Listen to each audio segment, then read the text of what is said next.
en saam met jou tyd te hê. Ons is deur 9 weke van gesprekke rondom uitstaande figure en ons het van fenominale karakters gehoor. Die agenda was absoluut net dit. Wat het God in hulle lewe gedoen? Wat se lesse kan ons uit hulle lewe uit leer? Wat se alignment is daar tussen die karakters en tussen Jesus? Want elke Bybelkarakter is 'n skadubeeld van wie Jesus is en wat Jesus gedoen het en doen. En dit was 'n groot blessing. Jy moet regtig tyd spandeer en die laaste paar weke se woord gaan kyk. Dis baie inspirerende goed. So vanmôre praat ek oor 'n figuur, 'n uitstaande figuur. Iemand wat krities is, nie net in hoe die koninkryk van God tot vandag toe uitgespeel het nie, maar hoe die koninkryk van God gaan uitspeel in die toekoms. Ek praat met jou oor iemand wat in elke opsig van hierdie 5 goed wat ek net aanhaal as habits in die toekoms kan uitstaan, wat alles en almal rondom hom inspireer. Ek praat nie van iemand wat vir my en jou onbekend is nie, want daar's iemand wat 'n sleutel is in dit wat God se koninkryk in die volgende paar jaar moet bereik, en julle ken hom.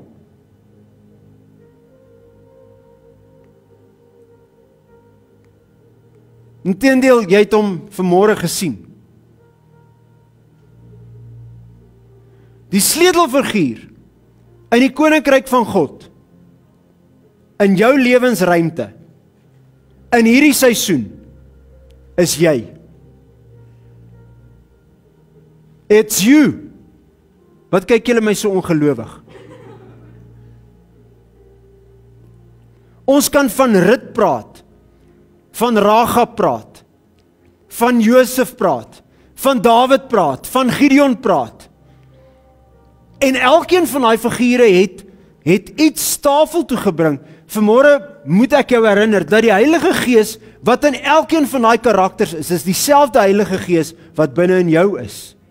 Inteendeel, jy staan op 'n plek waar die meeste karakters waaroor ons gedeel het nie wat jy het nie. Want jy het die inwonende Heilige Gees van God binne in jou.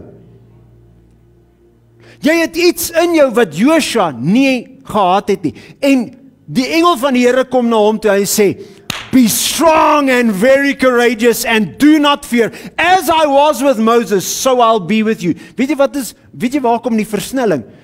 God was with Moses, God was with Joshua, God is on the inside of you. En die woord sê, weet julle nie dat julle tempels van God is en dat die Heilige Gees in julle bly nie. You are significant in the expansion and the plans and purpose of the kingdom of God, here and now.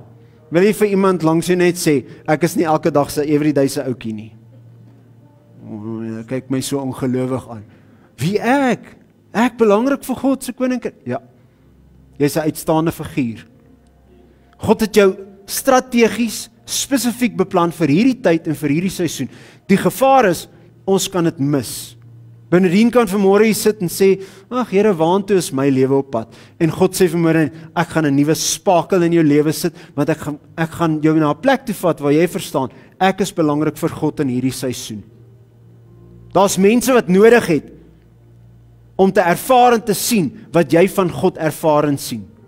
En jy's die katalisator. So, ek gaan so bietjie fokus op jou en so bietjie borduur op goed wat ek en jy nodig het om in ons lewe in te bou, sodat ons dan hierdie uitstaande figuur kan wees. Ek weet nie van jou nie, maar my ervaring is dat God is nog besig met my.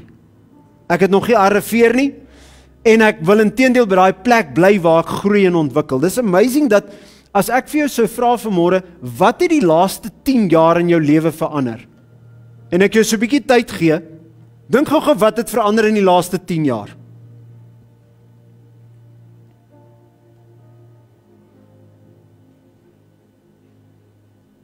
Almal het nie soos Andre en Divan verlief geraak en getrou nie. Andre en Renée het verlief geraak en getrou.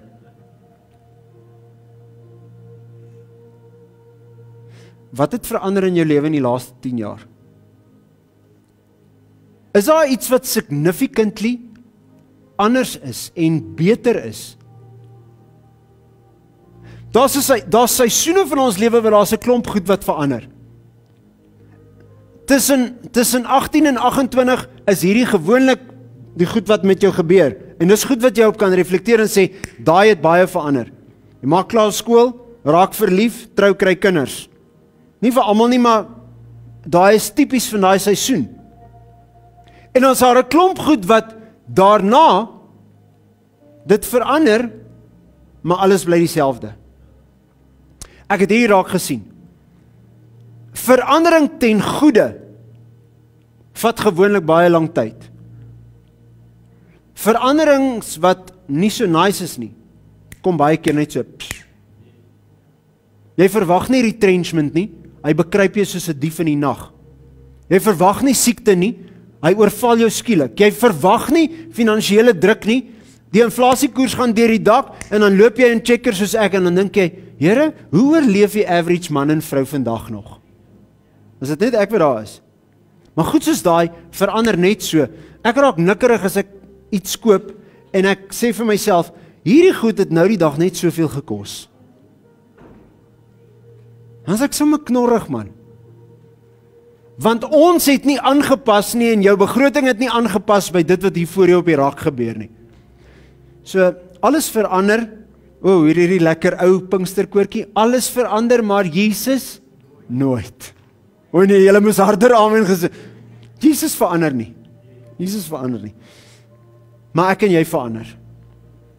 Ek lees gou vir jou, ja, ek is bietjie old school nog, in die goeie ou dae, toe boeke nog in papier was, is daar 10 miljoen van hierdie boeke verkoop, hierdie spesifieke boek, 10 miljoen.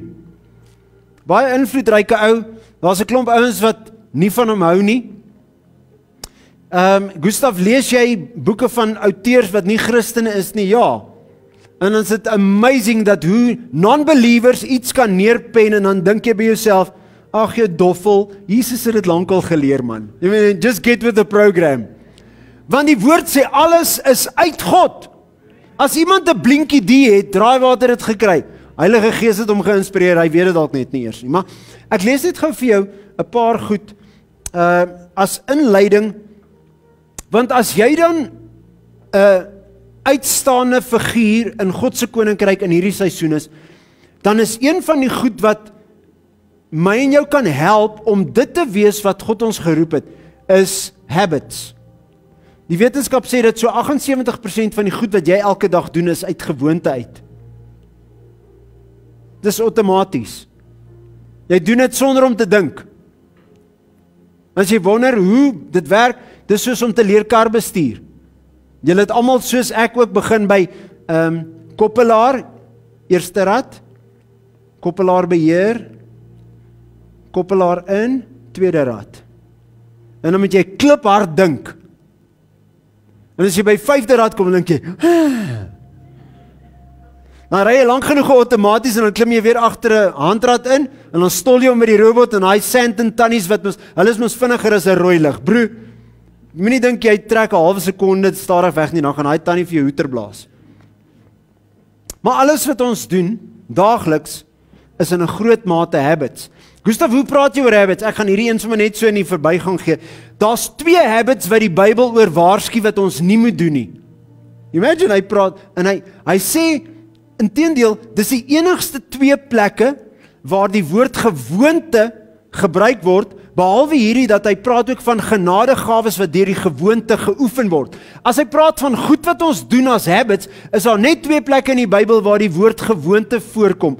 En hy waarsku die liggaam van Jesus om 2 goed nie te doen nie. Raai wat sê hy? Hy sê, moenie die onderlinge byeenkomste verwaarloos, soos wat sommige dit die gewoonte ag nie. En die ander ene is in 1 Timoteus 5 vers 3, hy sê, moenie dit 'n gewoonte maak om te skinder van mekaar nie. Is dit nie amazing, dat die Heilige Gees, deur die woord, die believer, ek en jy ingesluit, oor 2 goed spesifiek waarsku en sê, don't make this a habit. Want jy weet, jy breek nie daar uit nie. Weet jy wat is vir my amazing?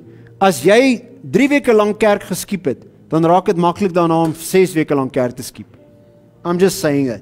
En ek wil jou aanmoedig vanmôre, as die Heilige Gees 2000 jaar terug deur Paulus aan Timoteus sê, moenie dit 'n habit maak nie, don't gossip and don't miss church, dan dink ek is vandag nog net so relevant. Kan ons vir die kerk ook sê, don't gossip, julle is die duiwelse postbodes as julle kinderstories vertel, ja, maar dit is die waarheid, jy lieg. So laat ek nou uitstap van daai negatiewe goed uit, ons gaan 5 goeie habits. Hoor hierso wat sê Stephen Covey, here is 7 habits of highly effective people. Habits are powerful factors in our lives because they are consistent, often unconscious patterns. They constantly, daily express our character and produce our effectiveness or ineffectiveness.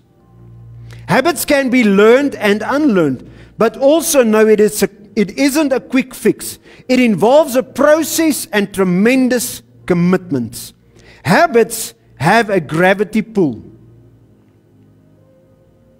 For our purpose, we will define a habit as the intersection of knowledge, skill, and desire. Knowledge is the theoretical paradigm, the what to do, and the why is the how to do, and the desire is the motivation, the want to do. It's amazing. Daar is die eenvoudige interseksies. Ek en jy daai ou nie kan onthou. It's where knowledge, skill and desire interact. Knowledge, skill, desire. Daar's gewoontes wat ek in my lewe aangekweek het wat sonder om voorbarig te wees, dis die goed wat my 'n edge gee. Ek het gister nie gehardloop omdat dit lekker was nie. Ek praat van die weer. Ek praat van dis 'n habit. En ek hardloop want ek is lief vir chocolates. En as ek lief was vir chocolates en nie gehardloop het nie, het ek 'n probleem gehad. Dan moes my kinders my skoene vanmôre vasgemaak het. Hier is 'n eenvoudige vraag. Wat so goed is gewoontes in jou lewe? Kan kerk toe gaan 'n gewoonte wees? Is dit alright as iets soos kerk toe gaan 'n gewoonte is? Ja, nee. Ja, nee. Want jy kan net gewoonte uit iets doen en dan is daar geen benefit nie. Net soos enige iets anders. Daar's goed wat ek en jy doen wat geen benefit het nie.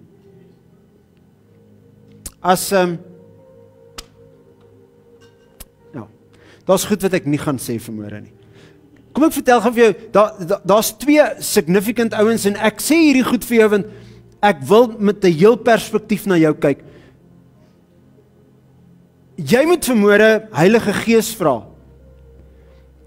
As ek 'n significant persoon is vir die koninkryk van God in hierdie seisoen in my lewensspasie, is daar goed wat ek uit gewoonte uitdoen wat nie conducive is nie, wat nie bydra nie.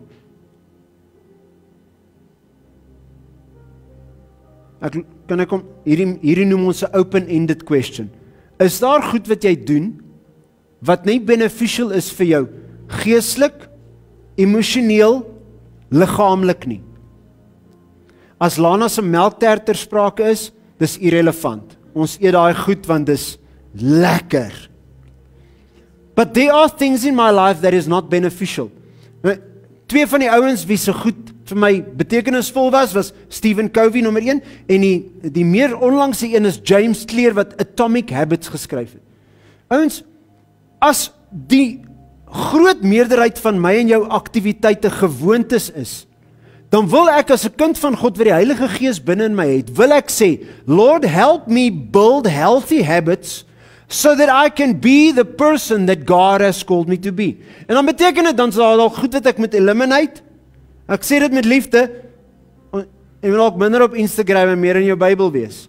With much love. Because it's not benefiting me in the here and now. En ek gaan wragtig nie met groot liefde. I'm not gonna not be the person that God has destined me to be, because I'm addicted to scrolling. Nee, foes ek. Die duiwel hou baie mense besig met goed wat ons net nie mee besig moet wees nie. Gustav, jy gaan baie onpopulêr wees as ek dit sê. It's the truth. Amper sê ek, it's the damn truth. It's the truth. And if you miss God because the devil has distracted you, ek is jammer, dan verdien jy om distracted te wees. Maar kan ek vanmôre net bietjie alignment roep deur die Heilige Gees met much love? En sê, come on, there's things that just doesn't work. James Clear met Atomic Habits praat van iets interessant. Hy noem dit habit stacking. So as daar 'n established habit is wat jy doen, dan is dit maklik om iets daarby te doen en in die gewoonte te kom. Praktiese een, ek self, hierdie is wat ek gedoen het. Ek staan op, drentel deur die donker gange tot Henriette en almal se groot frustrasie, want ek kan in die donker operuit, omdat ek al vir jare baie vroeg opstaan. So ek sit die ligte aan, die goed pla my oë. Dan slaapwandel ek so bietjie nadat my wekker afgegaan het, of as ek nou net besluit het ek flapjack nou nie meer rond nie, dan staan ek op en dan drentel ek hier deur die donker, soms val ek oor daai swart hond Casey van my, dan praat jy mos met haar deur jou tande, maar dan, ek begin so bietjie lekker bykom, wanneer ek die ketel aansit, want 'n ou moet mos sy koffie hê, né? By wie's koffie 'n habit? Is 'n lekker habit daai. Hulle sê dit as jy ophou koffie drink, gaan jy die helfte van jou blydskap verloor. En dan begin hy ketel kook. So it was a habit to boil a kettle and then wait for it. Toe ek nou 35 raak, so 2 weke terug, toe ek nou 35 is, toe begin ek sukkel met tight kuite. Nou wys hy baie girl vir my, wat so goed moet ek doen. Nou kook ek die ketel, en ek lees van James Clear se habit stacking, en nou kook die ketel terwyl ek calf raises doen.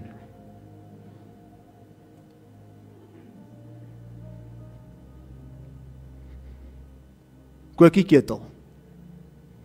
Partykeer as hy bietjie voller is ander dae, dan doen ek baie langer calf raises as wat ek ander dae gedoen het. Toe sê Kirsten, Gustav, you gotta do squats. You're almost 50, you gotta start doing squats. You can't just do calf raises, you gotta do those squats too. Toe word dit so.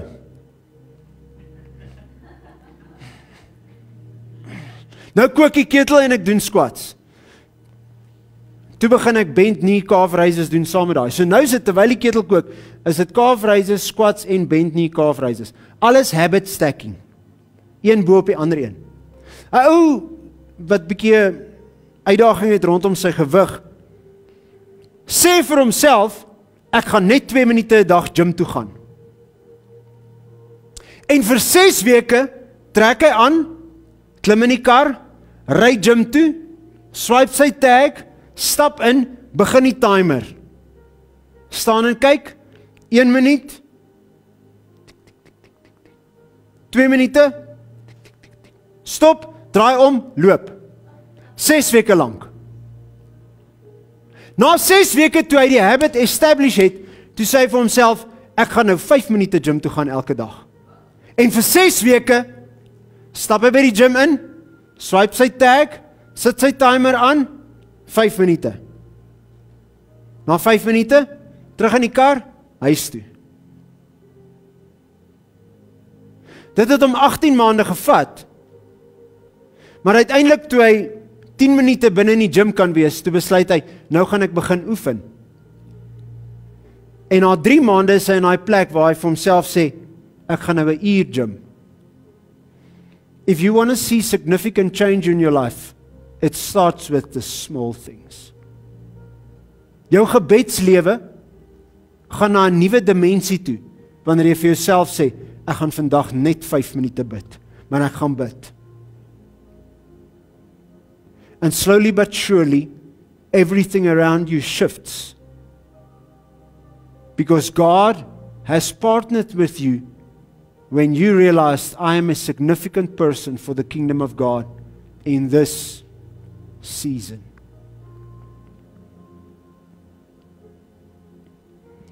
Hier's 5 habits wat my lewe dryf en dikteer. Ek sukkel met nommer 1 baie gereeld. Want ek weet nie of jy dit weet nie, maar die meeste mense rondom ons in ons life space, en ek praat nou nie van my, die meeste mense met wie jy te doen kry is negatief, en as gevolg van hulle negatiewe ingesteldheid praat hulle ook negatief. Die eerste habit wat ek en jy as significant individue in God se koninkryk in hierdie seisoen moet aanleer, is ons moet anders praat. En hierdie is niks nuwe rocket science vanmôre nie. Ek beloof jou, jou woorde het 'n magtige effek op jou gemoedstoestand. Jou woorde het 'n magtige effek op jou vlak van geloof. Jy kan nie gelowig optree en geloofresultate beleef as jy negatief bely aanhoudend oor jou lewe nie. It just cannot. En hier is die vraag nou, is jy in 'n gewoonte om negatief te praat oor jou lewe? If so, stop it. Immediately. Lekker ou cliché skrif. Spreuke 18 vers 21. Ek gaan begin met hom, dan maak julle hom vir my klaar. Is julle alright? Want julle ken hom. Death and is in the power of those who use it will surely eat the fruit thereof. Vat 'n tip van 'n fool. Jy kan jouself in 'n depressie inpraat in 1 dag se tyd. Ons het hierdie mee rondgespeel. Jare terug saam met oom Vaan in die Bybelskool. Iemand sal kom en vra vir gebed. Want oom Vaan met groot wysheid dan sê, wat gebeur? Nee, daai ek is negatief. Ek voel nie lekker nie. Ek is depressief. Nee. En ek sê dit met groot liefde en simpatie, want dit is 'n realiteit. Daar's baie oorsake vir dit soms, maar hierdie is spesifiek en het ons raak gesien. Dan vra hom van, met wie jy 7 dae terug gekuier of 10 dae terug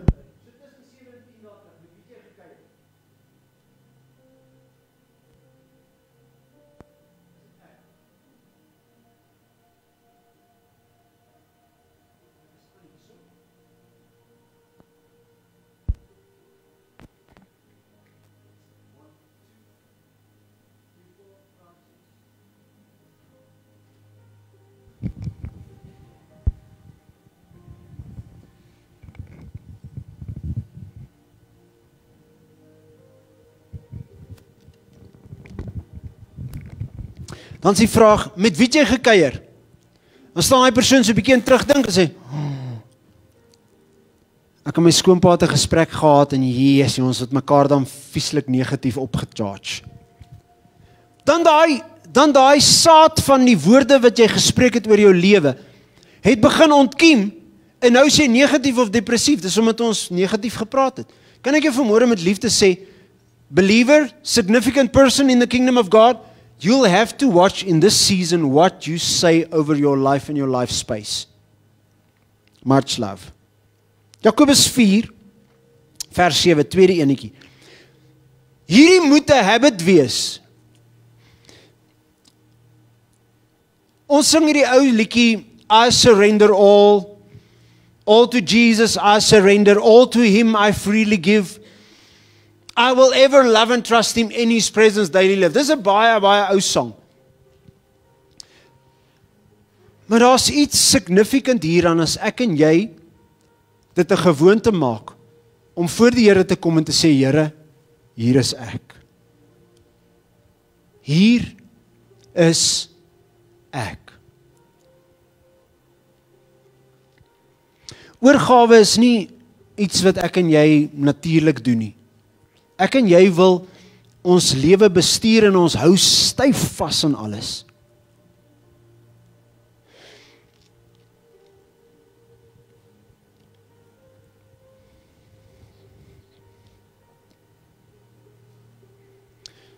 Een van die mees uitdagende goed van my lewe was 'n dag so 28 jaar terug.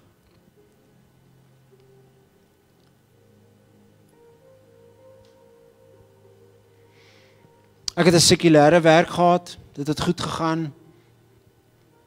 Ek het hard gewerk, ek sê dit met ongesonde trots. Soms toe ek die dag uit my werk uitstap, het hulle 3 mense in my pos aangestel. So oor 'n 3 maande periode, want ek het opgelei en gehelp in die transition bestuur, en uiteindelik het hulle 3 mense in my pos gehad. Maar dit was net na 'n dag waar hierdie pastoriekind met al sy ervarings wat vir jare lank gesê het, ek sal nooit bediening toe gaan nie. Never. Glo my, ek het gesê as jong man, ek sal nooit bediening toe gaan nie. Never. Ek het baie redes gehad daarvoor. Ek gaan nie nou met jou daai goed deel nie. Maar een van die mees exciting dae van my lewe en een van die mees scary dae van my lewe was presies daai dag gewees. Waar ek het geweet dat die Here het my geroep, maar ek het altyd gespot soos Jona en gesê, no ways. I'm gonna do my own thing, man. En die Here vat my na 'n plek toe waar ek sê, Here, hier is ek. I had to surrender. Own plans, own ambitions, own thoughts, own dreams. En maar ek moes sê, Here, ek gaan doen wat U wil hê ek moet doen. That was a scary plek. En ek sê dit nie om jou te beïndruk nie. Oorgawe sal jou enable om goed te doen wat jy nie kan doen as jy gereserveerd is nie. Oorgawe sal jou help om na 'n plek toe te gaan waar jy die Here vertrou in omstandighede wat ander mense sê, dis onmoontlik. Maar omdat ek oorgegee is, André, en ek kan sê, Here, ek is U sinne, dan bring dit 'n stuk confidence en 'n stuk vrede, want jy weet, ek behoort nie aan myself nie. Ek behoort aan Hom. En ek hoef nie verantwoordelikheid te vat vir my eie lewe nie. Ek kan net sê, Here, ek is U sinne. Jakobus 4 vers 7, 'n interessante een. Die NIV gebruik die woord, weet ons wil partykeer weet, hoe beklei ek met die duiwel? Nee, jy hoef nie met die duiwel te beklei nie, hy is 'n oorwonne vyand. Al wat jy moet doen is, jy moet oorgee. Hoorie wat sê die woord, Jakobus 4 vers 7, hy sê, surrender yourselves then unto the mighty hand of God. Resist the enemy and he will flee from you. Hoe resist jy? You surrender. Die duiwel kom hier en blaf hy, en al wat ek en jy sê is, Here, hier is ek. And in my surrender, I'm resisting. En dan sê God vir die vyand, Sjoe. Hoekom? Want sonde is oorgegee. Psalm 46 vers 10, derde een. So, eerste ene, speak right.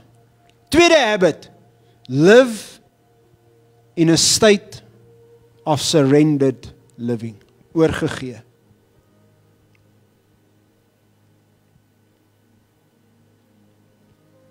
Ek gaan nou nie jou babbel bars nie, ek wil nie jy moet onder 'n vals illusie lewe nie. Wie van julle het al lus gehad om by julle werk te quit? Ooit? Enige iemand? Wys net dat ek dit sien? Iemand van julle al ooit gesien? Ek het nou genoeg gehad. Weet julle wat is wonderlik? Pastore kom nooit daar nie. Ons staan elke dag op en sê, praise God. I get to give my life for unthankful people, praise God. Nie hier nie in Hamp of ander.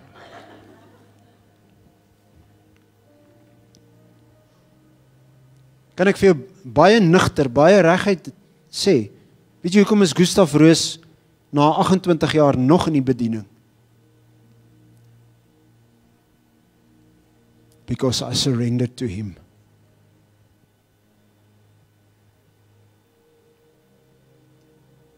I surrendered to him.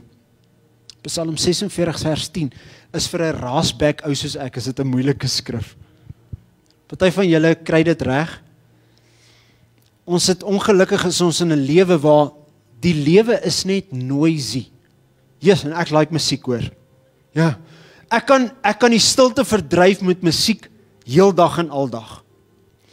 Soms is my musieksmaak bietjie awkward vir alles en almal rondom my, want as ek nou op 'n Vrydag aand bolognese à la papa maak, dan sit ek Italiaanse musiek aan wat niemand verstaan nie, maar yes, ek like net daai noise. Oh, solo mio, of whatever anderster. I like to get in the mood. Min stilte in my life space. Hoeveel stilte is daar in jou life space? Want hierdie is 'n habit wat ek en jy in vandag se noisy lewe moet aanleer. We need to get to a place of quiet. Weet jy wat, wanneer my hart onstuimig is die verkeerdste ding wat ek kan doen om my AC/DC musiek aan te sit. Gustav, luister jy daai goed? Ja, ek like it. Ek hardloop nie met Jimmy Swaggart in my ore nie, ek hardloop met AC/DC in my ore, sorry to say. Maar soms moet ek wys genoeg wees om te weet dat in die turmoil hou die vyand my besig met al die allerhande goed wat in my lewe aangaan. And I need to get to that place of solitude, of peace and quiet.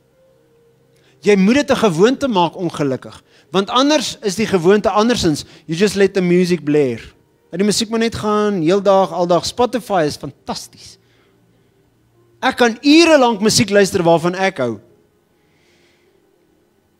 Maar ek moet so nou en dan afswitch. En dan is dit net ek en Jesus. En dan hoor ek Psalm 46 vers 10 sê, Be still and know that I am God. Because very often in the noisy days of my life, I miss Him and I miss His presence. Jy moet nooit in kerk bang wees vir stilte nie. Dis wonderlik, is lekker as die band gaan en dit speel. Soms in die worship is daar daai momente waar dit voel of alles net so bietjie stil staan.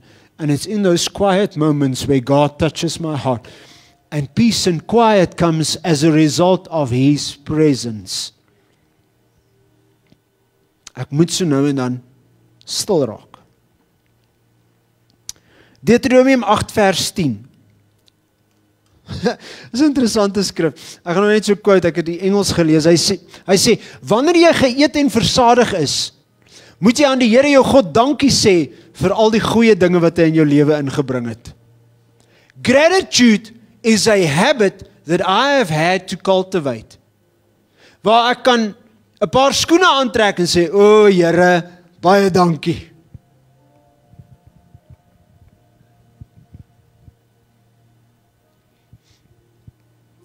Hierdie cliché. An attitude of gratitude will determine your altitude.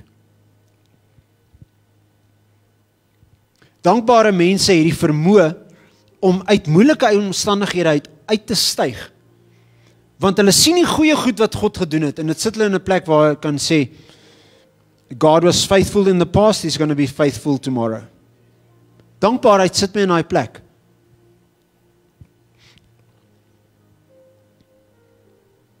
Dis Deuteronomium 8 vers 10. Bless God for the good of the land. Dis 'n interessante ding.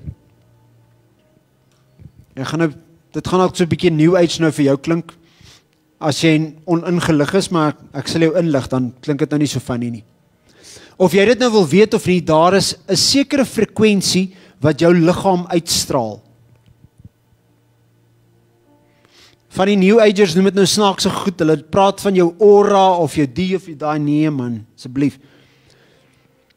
Daar's 'n frekwensie wat jou liggaam emit, want jy is, of jy dit nou van hou of nie, daar's 'n klomp synapses en neurons en hier's aktiwiteit binne in jou aan die gang.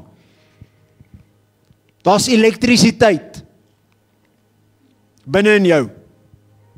Like it or not. Daar's ook water binne in jou, so vir die ouetjies wat dalk voel, hulle het 'n gewigprobleem, jy's net bietjie hoog water, dis al. Die wetenskap sê ons is 70% water, so jy het nie 'n gewigprobleem nie, dis net hoog water by jou, ontspan. God is still in control. Jy moes prys God gesê het vir daai enetjie. Wetenskaplikes sit mense in 'n chamber, meet die frekwensies wat hulle liggame uitstraal. Weet jy in watter spasie, in watter frame of mind, in watter gedagtepatroon straal jou liggaam die hoogste elektriese frekwensies uit. In 'n staat van dankbaarheid.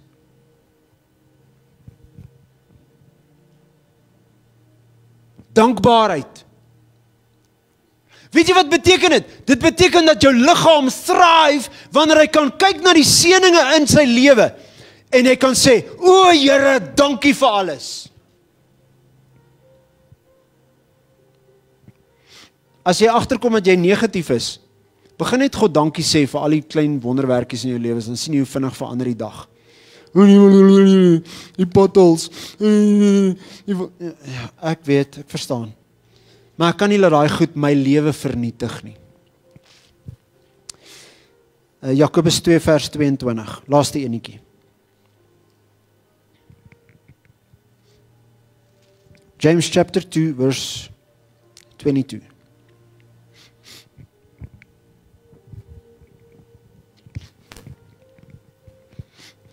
Wie weet wat is die 1, 2, 3 reël?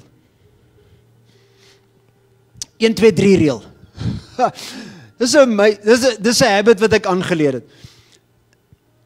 Ek weet jy dink ek is elke dag lus vir hardloop. Dis 'n halwe waarheid daai. Ek is nie elke dag lus vir hardloop nie. Gewoonlik is ek lank voor my wekker wakker, maar occasionally dan buzz hierdie ding in my arm. En as ek wakker vir so 'n oomblik, of daar's goed wat ek moet doen wat ek nie lus is vir om te doen nie. Wie van julle procrastinate ooit?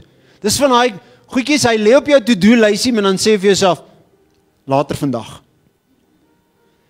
En later vandag en sit soos, ek gaan dit maar môre doen. Is daar enigiemand wat sê doen? En dan, ergens along the line, dan besef jy, ek moes al 'n week terug hierdie ding gedoen het. Nou kondisioneer ek myself, en ek kry dit nie altyd reg nie, maar ek is besig om te wen. Die 1, 2, 3 reël help my. As ek onthou dat ek het hierdie ding nou al uitgestel, dan tel ek vir myself, 1, 2, 3, en dan staan ek op en dan doen ek dit. Of ek lê in my bed en dan sê, ek nie lus vir hardloop vandag nie. Is nie lekker alleen nie. Dis koud buite. En dan dink ek in 1000 redes. En dan hou ek 1, 2, 3. En dan tel ek vir myself, 1, 2, 3. Dan staan ek op en sit ek, as ek eers daai voet uit die bed uit, dan gaan ek wen. Soms vra geloof in God 'n 1, 2, 3 oomblik. Waar jy jou geloof met aksie moet komplementeer. En jy moet net sê 1, 2, 3 en dan doen jy. Daar's goed wat God in jou lewe kan doen en wil doen. Hy wag net vir jou om te sê 1, 2, 3 en dit te doen. Net om te doen. 1, 2, 3. Soms gaan jy tweede of derde keer dieselfde ding moet probeer. Maar jy het net nodig om te tel 1, 2, 3 en aksie te neem en te doen wat God in jou hart gesit het.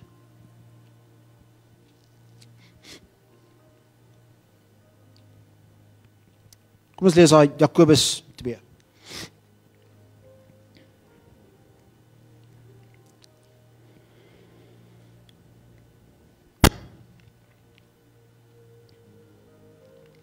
Vers 24 sê, you see that a person is justified by what he does and not by faith alone.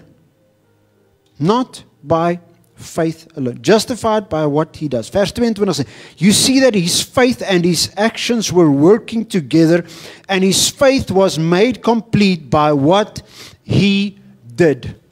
Ek gaan 'n praktiese voorbeeld gebruik. Jy vertrou die Here vir werk. En die beste ding, die eerste ding wat ek dink 'n gelowige moet doen, wat sou julle sê? Jy soek werk. Wat is die eerste ding wat 'n beliewer doen?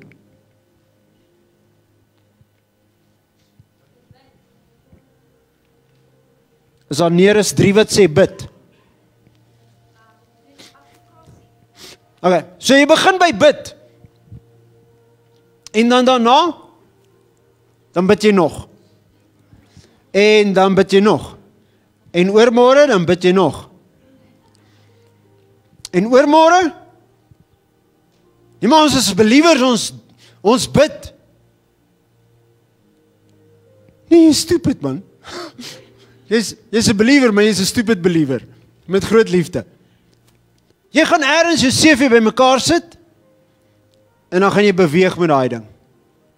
En jy gaan God vertrou. Kom ons maak ons oë toe vir 'n oomblik, net op daai punt.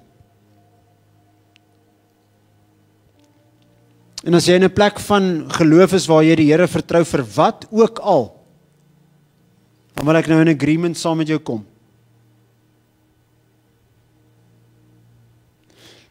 Maar ek gaan nou iets snaaks doen. Ek gaan saam met jou ook die Here vertrou dat jy nie net in geloof bid nie, maar dat jy in geloof doen ook. So terwyl ons bid, wil ek die Here vra dat hy in jou hart vir jou sê wat om te doen. Want jy, soos ek, het situasies in ons lewe wat ons die Here oor vertrou. En dan sit jy vanmôre hier en jy sê, ek gaan in geloof optree. En dan wil ek vir jou sê, wonderlik, is commendable. Maar wat gaan jy doen? Gustav, wat moet ek doen? Ek weet nie, maar ek weet uit ervaring uit, daar's 'n deel wat God doen, en dan is daar iets wat ek en jy moet doen. So kom ons wees prakties vanmôre. As daar 'n situasie is in jou lewe, kom ons begin met habit stacking vanmôre en ons begin saam in geloof loop. Want jy weet, dit is makliker om in geloof te loop as daar ouens is wat langs jou saam met jou in geloof loop. So niemand maak staat op privilege nie, niemand maak staat op enigiets anders nie, ons is net saam in daai plek van geloof. En dan wil ek hê dat Heilige Gees jou sal help vanmôre, dat jy in jou geestesoog sal sien hoe jy aksie neem en hoe jy doen. Here, vanmôre bid ek vir u seuns en dogters voor my, en ek sluit myself daarbey in. Ons kan vanmôre die waarde van 'n lewe wat oorgegee is onderskat.